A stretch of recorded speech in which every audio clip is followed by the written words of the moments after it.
Her heart thudded painfully. She knew she should turn back, but something in that sound pulled her forward.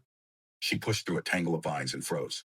There, on the forest floor, lay a tiger, not just any tiger, but one whose fur was white as fresh cream, marked with faint stripes that shimmered like silver in the filtered light. Its paw was twisted, a thick thorn lodged deep in the flesh. Even in its pain, the creature was magnificent, its eyes gold as molten sun locked on hers. Makumalo's instinct screamed at her to run, but her body moved forward. The tiger flinched, trying to push itself away, but the injured paw gave out. It let out a sound between a snarl and a cry. Her hands trembled, but she remembered her mother's teachings. A spirit in pain is more dangerous than one in rage, for it has nothing to lose. She crouched low, whispering soft words she barely understood. Slowly, she moved to the side, drawing the tiger's attention with her voice. When its gaze followed her, she reached quickly and pulled at the thorn. The tiger roared a sound that shook leaves from the trees and bolted into the shadows. She sighed in relief until she saw it had stopped a few paces away, looking back at her. Its head tilted, eyes burning into hers, as if to say, "Follow." Her mind said she was mad, but her feet obeyed. The tiger led her through the forest to a hidden place where the trees parted to reveal a waterfall. The water cascaded down into a pool so clear she could see the pebbles at the bottom. The air smelled of rain, fresh and alive. She dipped her hands into the pool and drank. It was the sweetest water she had ever tasted, cool and pure. She filled her pot to the brim, her heart light for the first time that day. That was the tiger's thank you.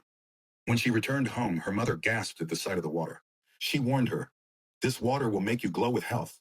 It will make life sweeter, but never grow greedy. The river is sacred, and the spirits take their due in ways you cannot choose." Makumalo laughed off the warning. She returned to the waterfall again and again, each time feeling stronger, more beautiful. Even her husband, who had never spared her kindness, began to look at her with new interest. Then came the day she saw a glimmer beneath the water. It was a fish scales like liquid gold, fins like woven silk.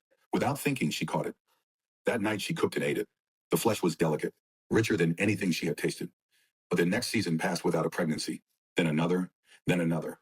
Fear crept in. She went to the healer, who told her she had angered the water spirit of the falls. To make amends, she was told, she must return to the pool with offerings, grain, beads, and a token of her own hair. She obeyed, not knowing that the true price was far beyond her understanding. The spirit granted her fertility again, but with a curse bound in silence. Her first son would bear the mark of the great white tiger, and through him the debt would one day be collected. The night Mambo celebrated the Manzi air was one of firelight and music. Drums thundered beneath the stars, calling dancers to the open space at the center of the village. Women in bright skirts stamped and spun, their beads clattering with each movement. Men clapped in rhythm, laughter rising over the beat. The smell of roasting impala drifted through the air, mingling with the rich scent of maize porridge and the sharp tang of homebrewed beer. Children darted between legs, carrying scraps of meat in their small